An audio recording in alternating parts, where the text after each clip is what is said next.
ಬರೆದಿರೋದು ಅನ್ನೋ ಒಂದು ಕಾಮೆಂಟ್ ಬಂದಿತ್ತು ಸರ್. ಈಗ ನಮ್ಮ ಇವರು ಯಾರು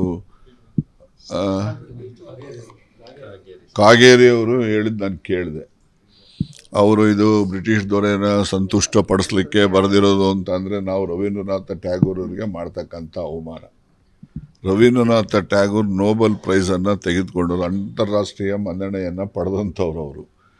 ಅವರು ಒಂದು ಕವಿತೆನ ಗೀತೆನ ಬರೆದಾಗ ಅದು ದೇಶ ಪ್ರೇಮದ ಪ್ರತೀಕ ಇರುತ್ತೆ ಹೊರತು ದೇಶದ್ರೋಹದ ಪ್ರತೀಕ ಅಲ್ಲ ಅದು. ಅದರಿಂದ ನಾವು ಏನು ರವೀಂದ್ರನಾಥ ಟ್ಯಾಗೋರ್ ಅವರ ಒಂದು ರಾಷ್ಟ್ರಗೀತೆ ಇದೆ ಅದನ್ನು ನಾವೆಲ್ಲ ಮೆಚ್ಚಿದ್ದೇವೆ, ಒಪ್ಪಿದ್ದೇವೆ. ಮತ್ತು ಇಷ್ಟು ವರ್ಷದ ಈ ಸುಮಾರು ಸ್ವಾತಂತ್ರ್ಯ ಬಂದ ಮೇಲೆ ಇಷ್ಟು ವರ್ಷವೂ ಕೂಡ ನಾವು ಅದನ್ನು ಒಪ್ಪಿದ್ದೇವೆ.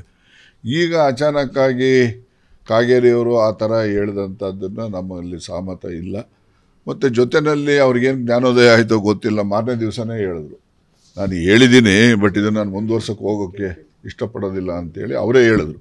ಅದರಿಂದ ನಾನು ಕೂಡ ಅದನ್ನು ವಿವಾದ ಮಾಡಲಿಕ್ಕೆ ಇಷ್ಟಪಡೋದಿಲ್ಲ. ಸರ್, ಈಗ ಬ್ಲಾಸ್ಟ್ ಆಗಿದೆ ಬಟ್ ಜೈಲಲ್ಲಿ ಟೆರರಿಸ್ಟ್ಗೆ ಮೊಬೈಲ್ ಸಿಕ್ಕಿತ್ತು ಸರ್, ಪರಪ್ಪನ ಅಗ್ರಹಾರ ಜೈಲಲ್ಲಿ ಸರ್.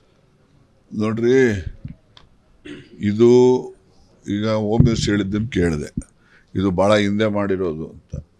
ತಪ್ಪು ಹಿಂದೆ ಮಾಡಿರಲಿ, ಇವತ್ತು ಮಾಡಿದ್ರೆ ತಪ್ಪೇನೆ. ಅದರಿಂದ ಹಿಂದೆ ಮಾಡಿದ್ದಿದ್ರೆ ಅದು ಯಾವತ್ತು ಆಗಿದೆ, ಯಾವ ಮಂತಲ್ಲಾಗಿದೆ, ಆಗ ಯಾವನ ಅಧಿಕಾರಿಗಳಿದ್ರು, ಯಾರದಕ್ಕೆ ಕಾರಣ. ಅದನ್ನೇನು ಹಿಡಿಯೋದು ಏನು ದೊಡ್ಡ ಕೆಲಸ ಇಲ್ಲ ರೀ.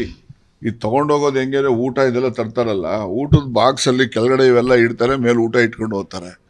ಆಮೇಲಿಂದ ಅದ್ರ ಜೊತೆಯಲ್ಲಿ ಅಲ್ಲಿರೋ ಅಧಿಕಾರಿಗಳು ಕೂಡ ಬೇರೆ ಬೇರೆ ಆಸೆಗೆ ಒಳಗಾಗಿರ್ತಾರೆ. ಅದರಿಂದ ಅವರು ಇದು ನಡೀತಕ್ಕಂಥದ್ದು ಸರ್ಕಾರದಲ್ಲಿ ಅಧಿಕಾರಿಗಳ ಮೇಲೆ ಸರಿಯಾಗಿ ಇಟ್ಕೊಂಡು ಮಾಡಬೇಕು. ಈಗೇನೋ ಎಲ್ಲ ಸಸ್ಪೆಂಡ್ ಮಾಡಿದ್ದಾರೆ, ನೋಡೋಣ ಅದೇನು ಮೆಸೇಜನ್ನು ಇಲಾಖೆಯಲ್ಲಿ ಹೋಗುತ್ತೆ ಅಂತಕ್ಕಂಥದ್ದನ್ನು ಮೇಲೆ ತೀರ್ಮಾನ.